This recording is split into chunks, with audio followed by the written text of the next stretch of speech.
বরযাত্রী ঢুকে যায় মোটামুটি আমরা 3:30 থেকে 4:45 মধ্যে ঢুকে যাই, আর তারপর শুরু হয় আমাদের বিয়ের আয়োজন। বরযাত্রী নিয়ে আমরা সোজা চলে যাই ম্যারেজ হলে। আর এই যে এখানে নিত বরের বরণ চলছে, যদিও দাদার বরণের ক্লিপসটা আমার কাছে নেই। আর এখানে চলছে বরযাত্রীর বরণ।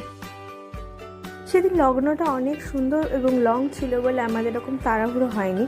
সমস্ত রিচুয়ালস খুব টাইমলি হয়। প্রথমে শুভদৃষ্টি, বরমালা, এক এক সমস্ত কটা রিচুয়ালস খুব ভালোভাবে সম্পন্ন হয়।